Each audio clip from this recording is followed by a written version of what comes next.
Hello மக்களே! இப்ப நடக்கிற போர்ல எப்படி ஆயில், கேஸு, பெட்ரோலுக்குலாம் சம்மந்தம் இருக்கோ, அதே மாதிரி வேர்ல்டு வார் 2ல நடந்ததுக்கு கேரட்டுக்கும், அந்த வேர்ல்டு வாருக்கும் ஒரு சம்மந்தம் இருக்கு.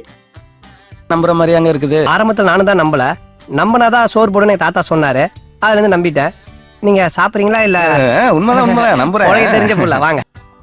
நம்ம சேனல் நீங்க ஃபர்ஸ்ட் டைம் பார்க்குறீங்க அப்படின்னா, கண்டிப்பா சப்ஸ்கிரைப் பண்ண மறக்காதீங்க. வாங்க வீடியோக்குள்ள போலாம். கேரட்டுக்கும் 2ஆம் உலகப் போருக்கும் ஒரு சம்மந்தம் எப்படி வந்துச்சு அப்படின்னா, அந்த டைம்ல பிரிட்டிஷ் ஏர்ஃபோர்ஸ் பைலட்ஸ் ராத்திரி நேரத்துல கூட எதிராளியோட ஃபைட்ஸ சூப்பர் அக்யூரேட்டா கண்டுபிடிச்சு அழிச்சாங்க. அதுக்கு உண்மையான காரணம் ரேடார் டெக்னாலஜி. ஆனா இந்த சீக்ரெட் வெளியே எதிராளிக்கு தெரியக்கூடாது அப்படிங்கிறதுக்காக ஒரு வதந்திய பரப்புனாங்க. என்ன வதந்தி அப்படின்னா, பைலட்ஸ் எல்லாருமே அதிகமா கேரட் சாப்பிடுறாங்க. இதனாலதான் அவங்களுக்கு நைட்ல கூட சூப்பரா கண்ணு தெரியுது அப்படின்னு சொல்லி இந்த வதந்திய பரப்புனாங்க. மக்களும் அதை நம்பினாங்க. அதுக்கப்புறமா தான் கேரட் சாப்பிட்டா கண்ணுக்கு பயங்கரமா நல்லது அப்படிங்கிற ஒரு மித்து வந்து பயங்கரமா பாப்புலரா இருக்கு. இப்பவும் நம்ம சொல்லிட்டு தான் இருக்கோம். ஆனா உண்மையான காரணம் என்னன்னா, கேரட்ல வைட்டமின் ஏ இருக்குதான். ஆனா கண்ணுக்கும் நல்லதுதான். ஆனா அது பெரிய சூப்பர் பவர் மாதிரி நைட்ல கூட பயங்கரமா கண்ணு தெரியும் அப்படிங்கறதெல்லாம் இல்ல. சோ நெக்ஸ்ட் டைம் கேரட் சாப்பிடும் போது இந்த ஹிஸ்டரியை கொஞ்சம் ஞாபகம் வச்சுக்கோங்க. மறக்காம இந்த வீடியோவை லைக் அண்ட் ஷேர், சப்ஸ்கிரைப் பண்ணுங்க. நன்றி.